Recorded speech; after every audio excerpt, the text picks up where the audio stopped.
Hello everyone, welcome back to the Tokyo Living Podcast Injury Edition. Today we're going to be talking about muscles. We're going to be talking about muscle strains, why they occur, and what to do when you're suffering one, and talk a little bit about that rehabilitation process. We're going to be focusing a little bit on hamstrings, just because they are the most commonly injured muscle, and also because we have the most research on hamstrings. I'll start by talking a little bit, and again, I'll try not to go too deep on this, but I do want to talk a little bit about the physiology of muscle, so what a muscle actually is, and what happens when a muscle is injured.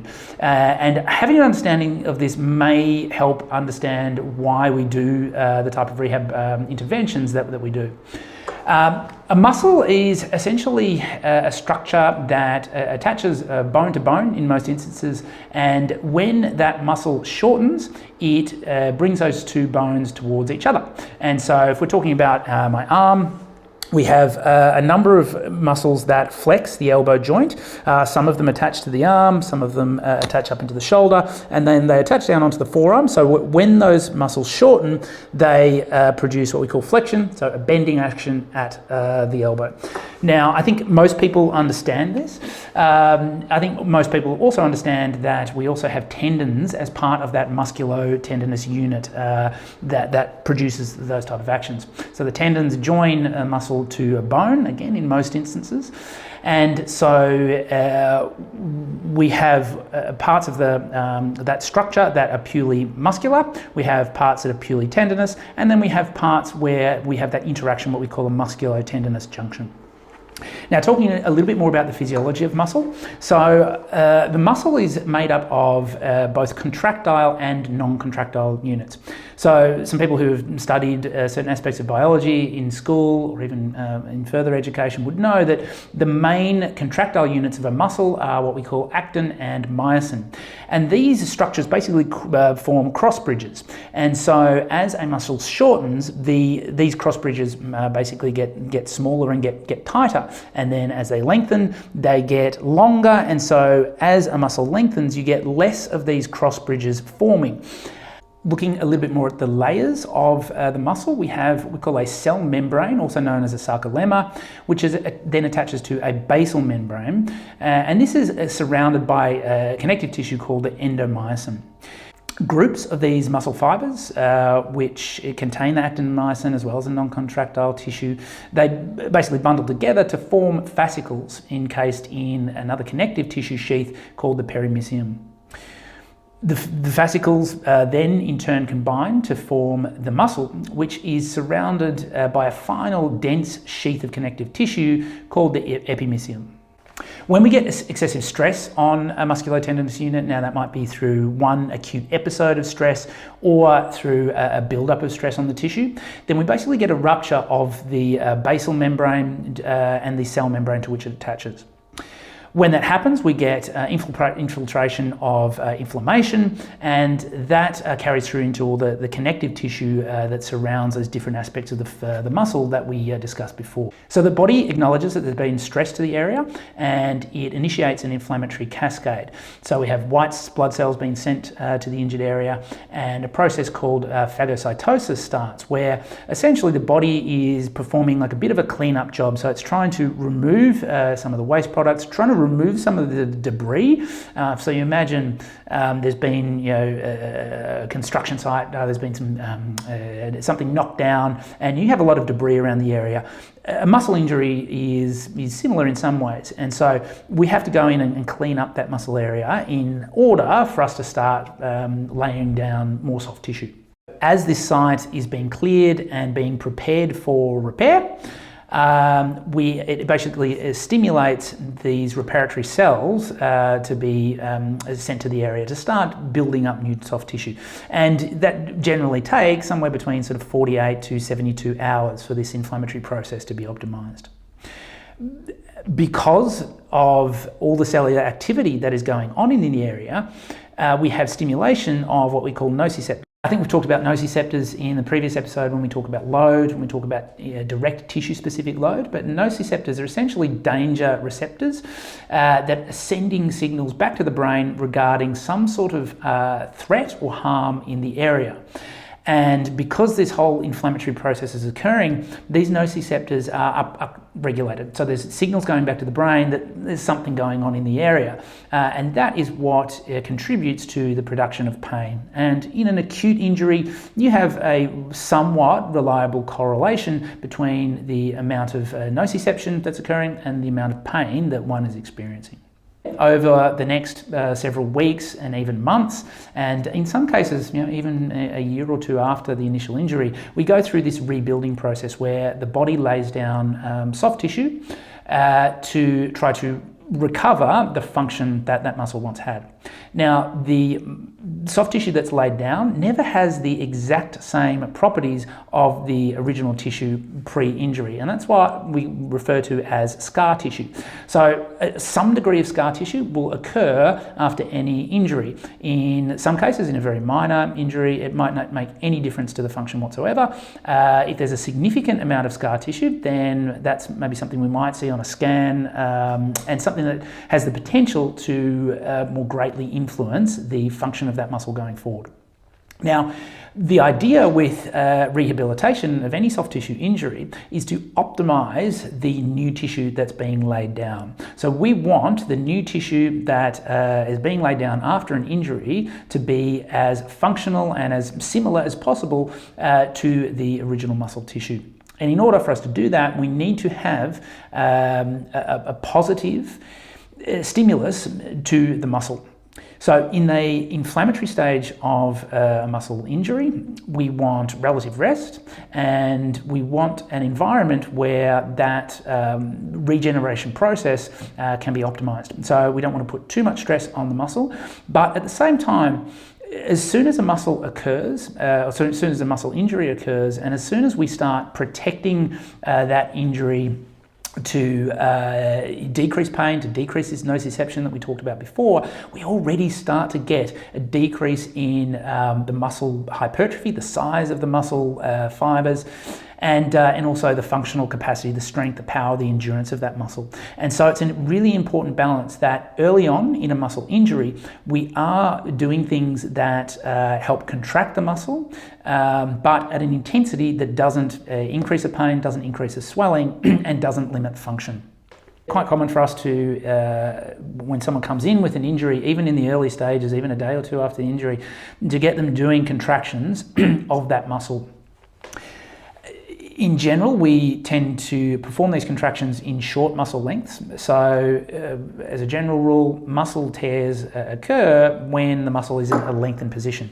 In order to stretch the muscle to the point where we have that rupture of the basal membrane and the cell membrane, it generally needs to be done where there are less of those actin and myosin cross bridges in contact with one another. So it's pretty rare that I say if I'm going to tear my biceps, I don't tear it when I'm holding something heavy here. It's usually when the muscle is on stretch.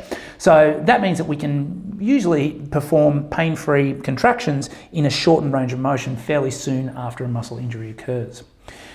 What we don't want to do early stages, and if you take away anything from this episode, I hope it's this, that please don't stretch muscles, muscle injuries in the early stages of the injury.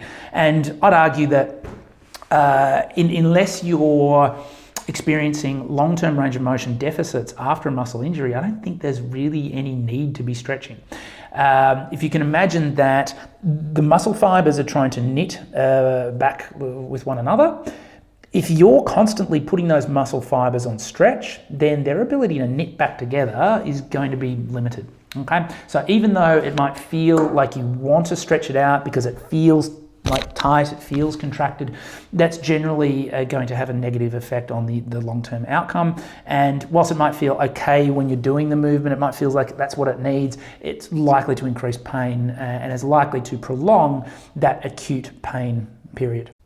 We talked in a previous episode, I believe on an Ask 360 episode, about the difference between pain, discomfort, tightness, and stiffness.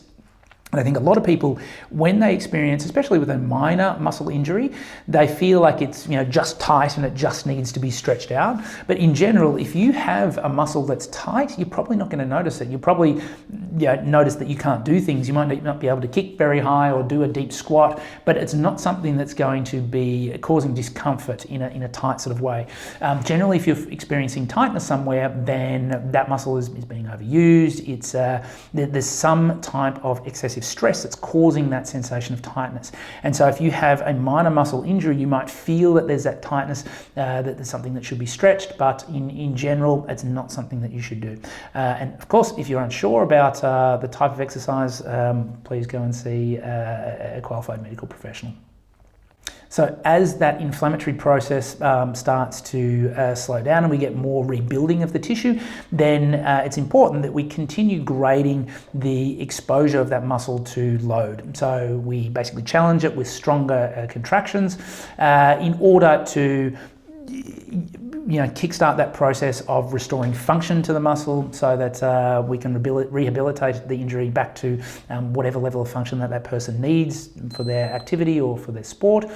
But also so that we can aid in the remodeling. And we call this process mechanotransduction. So it's basically, or mechanotherapy. So you're contracting a muscle in order to produce a cellular response that then leads to optimization of the new soft tissue that's being laid down.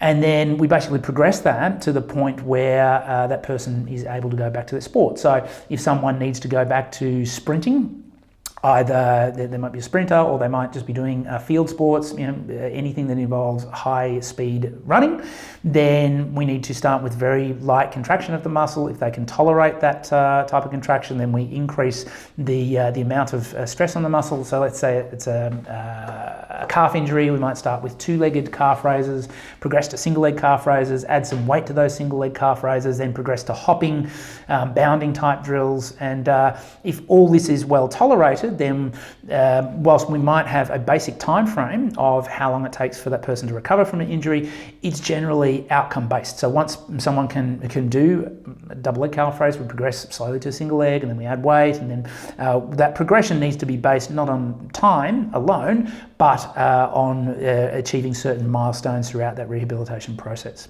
And then eventually getting back to sprinting, and whenever we're restoring someone back to their previous level of function, even if someone can sprint, it doesn't mean that they can sprint for a whole 80-minute football game, for example. You need to gradually increase the load of the specific activity that they're doing as well. So it's not just, this muscle is healed and then you can go back and do whatever activity that you wish. You need to make that a graded process. And we especially see this with calf strains, which tend to have a fairly favourable short-term recovery timeline. So someone might be feeling fairly good in a week or two, but then they go back to doing their sport and they have another re-injury of their calf. It's quite common. And so that's why it's really important to make sure that we take that rehabilitation process through to the end stage and make sure that we, where possible, decrease the likelihood of further muscle injury occurring.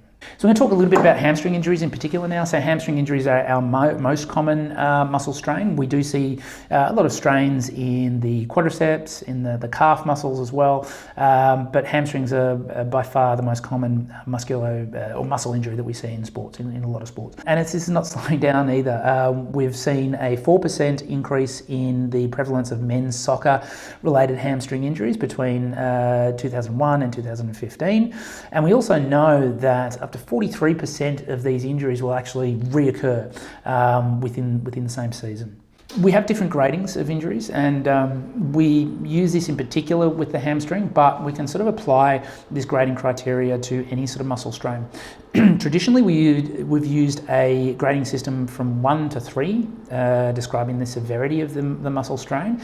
However, more recently, we started using a 0 to 4 grading system of muscle injury. So a 0 would be Essentially, if you do some unaccustomed exercise and you have what we call delayed onset muscle soreness, or DOMS, which usually lasts a few days. If it's quite severe, it can last up to a week. But there's no, if we scan someone that has DOMS, they might have some mild sort of uptake in the fluid in the muscle, but it's a very transient muscle change. There's generally no long-term change from a grade 0 muscle injury. From grade 1 to 3 is basically different severities of a muscle strain. So grade 1 is a sort of minimal disruption of muscle fibres, through to grade 3, where we have up to 50% of the longitudinal area of the muscle being impacted, or a 15 centimetre, in the case of the hamstrings, a 15 centimetre long area of muscle that's been impacted. And then grade 4 is essentially a complete rupture of the muscle. Within those categorisations, we also have A, B and C, where A essentially refers to literally just the muscle belly and the connective tissue around it. B is where we have the musculotendinous junction, which we talked about before as being where the tendon joins onto the muscle. And then we have C, where we basically have involvement of the tendon within the actual muscle injury. And generally with those, with a type A, where it's just the muscle belly, the recovery time is quite quick. Whereas type C, when there's tendon involvement, we see a much longer, much prolonged recovery time. And so this is where imaging can be important. Now, for the average sports exercise enthusiast, it probably doesn't make that much sense to do excessive imaging with a muscle strain. But when we're talking about elite sport, it is useful to establish how much of a tendon component there is and how much damage there's been to the muscle, because that will sort of dictate how quickly that person, that athlete, can get back to their sport. And it's obviously useful to have these somewhat accurate prognostic return to sport timelines. You can still ascertain roughly the grade of injury based on our physical examination, based on the area of tenderness to palpation, and also the amount of range of motion and strength and power loss. So it's always, the first port of call is to see a physiotherapist, to go through a physical examination to assess the current level of function in combination with a discussion regarding the mechanism of injury, and we can make a pretty good diagnosis regarding the type of injury occurred, the severity, and a rough timeline in terms of prognosis for return to activity. Also, more specific to the hamstring, we can have different types of mechanism of injury that can bring on a hamstring strain. We can have more of a sprint mechanism, so someone injures their hamstring as they bring the leg out in front, where you're putting a lot of stress. The hamstring's working very hard to break the straightening of the knee, and that's a mechanism where we see a lot of hamstring injuries occur. And then we have a stretch-mediated hamstring injury, which is maybe something like a ballet or gymnastics, where someone's taking the hamstrings through a very large range of motion, and by doing so, they're putting excessive stretch on the muscle and injuring the muscle that way. And in general, those stretch-related hamstring injuries tend to take a little bit longer to get better. So if you have had a hamstring injury that's associated with putting your leg through a large range of motion, then you may want to sort of factor in a little bit longer and prolonged rehab time. So we talked before about the importance of gradually increasing the capacity of the muscle. With hamstring injuries in particular, we have a lot of data on what happens after someone has injured their hamstring. So we know we have a decrease in eccentric strength, so basically the ability of the muscle to lengthen under load. We also have a decrease in the capacity to coordinate the muscle. So your muscle coordination and muscle activation is impacted. We also have a change in where on the, where within the range of motion the muscle produces its maximal force. And so that sort of force and range curve is thrown out of whack. And then we also have a change in what we call, we talked previously at the top of the episode about fascicles, and we can have a change in the length of those fascicles. So all those factors need to be addressed when we're talking about the rehab. So we need exercises that have a large eccentric focus, so exercises where we're lengthening the muscle under a high degree of load. We want to include some coordination and activation exercises, and we also want to be training the hamstring under a variety of different muscle lengths. The hamstrings in particular are what we call a biarticular muscle group. We have 3 hamstring muscles that cross over both the hip and the knee joint, and then one that only crosses over the knee joint. And not only do the hamstring muscles extend the hip, so move the leg backwards and bend the knee, but they also have some rotary components around the knee, so they have the ability to rotate the knee. They also have the ability to rotate the hip slightly as well. So depending on the angle of our trunk, the angle of our knee, the angle of the rotation of the knee, they will be targeting different areas of the hamstrings. So when we're designing a hamstring rehabilitation program, it's important that we include a variety of different hamstring exercises within that program, so that we're restoring the capacity at different muscle lengths and at different ranges in that range of motion of the different movements that occur under the load of the hamstrings. And then we're also including exercises performed at different speeds, because the hamstring is very active in sprinting and having to break a sprinting action, so we need to include some high velocity exercises there as well. Now, when it comes to pain tolerance within a rehab, a traditional approach to rehabilitation is to be cognizant of pain and trying to avoid pain with exercises. We've discovered that this is not necessarily required. So a rehab process for muscle injuries doesn't necessarily need to be pain-free. Now, if you're rehabbing a bone injury, like a stress fracture, we are quite strict on pain thresholds with those sort of injuries, because if you do experience pain with bony injuries, it tends to indicate a prolonged recovery. However, with muscle injuries, we can sort of push into a bit of pain, and some really great research by Jack Hickey, an Australian who I believe is now living in Ireland.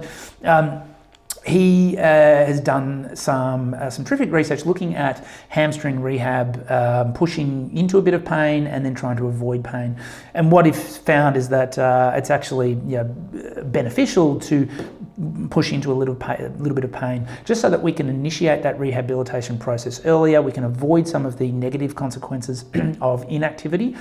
And we can start that remodeling process. Whereas if we're having to avoid pain, we have to hold off on that for a long time. And so that generally will produce similar return to sport timeframes, but with increased function. And that is thought to lead to a decrease in re-rupture and also an increase in performance once we return to sport. So in terms of the initial management, like I said, stretching is generally contraindicated. Things such as ice and non-steroidal anti-inflammatories are things that we perhaps used to use in the early stages of injuries, but tend to have shied away from now because of their impact on this inflammatory and remodeling process that we talked about before. So in general, if someone can tolerate the pain associated with a muscle injury, and it's not causing intolerable amounts of pain, it's not impacting their sleep, then I would generally advise people to avoid ice and anti-inflammatories. However, if someone is experiencing a large amount of pain, and that pain is, especially if it's impacting on their sleep, because we know that sleep is one of our most powerful recovery modalities, then there might be a place for things like ice and anti-inflammatories. But in general, if the pain isn't too severe, those are probably two things that are worth avoiding. And then finally, in terms of predicting injury, so you might be watching this thinking, luckily I've never had a hamstring injury, but I don't particularly want one. We don't have a ton of data in terms of individual risk factors. We know that age is a risk factor, but age essentially refers to anyone being over 23 as being an older athlete who is at risk of injury.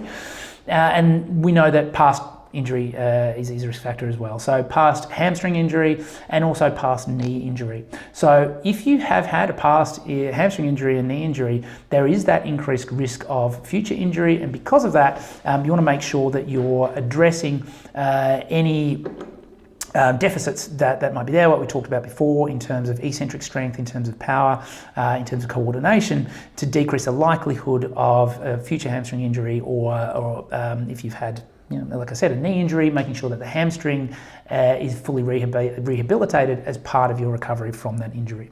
Where we see the biggest predictive value is actually in combined factors. So if you're over 23, if you do have a previous hamstring injury, and if you have some weakness, then that's when we see that there is a certain risk to hamstring injuries occurring. So like I said before, if you've had previous injury, just making sure that you go through the steps required to fully rehabilitate the injury to try and decrease the likelihood of that occurring. So I hope that has been of interest and of use to people. Like I said earlier, the one takeaway from this, if you have had a muscle injury, please don't stretch it until someone tells you to stretch it, and definitely not in sort of the first week or so. In order to decrease the likelihood of that injury occurring, you do need to go through a full rehabilitation program. So even if you have had a bit of a calf or hammy strain and it's feeling okay after a couple of weeks, and you go for a bit of a jog and it feels all right, and you might even sprint and it feels okay, it is still worth consulting with a physiotherapist and just seeing how the capacity of that muscle that was injured compares to the other side, or compares to sort of normative data, and just seeing if you are as ready to return back to sport as you may feel or may want to be. Because unfortunately, these type of injuries do have a high recurrence rate, and with every time that you have a recurrence of this injury, it makes it more likely for it to occur again.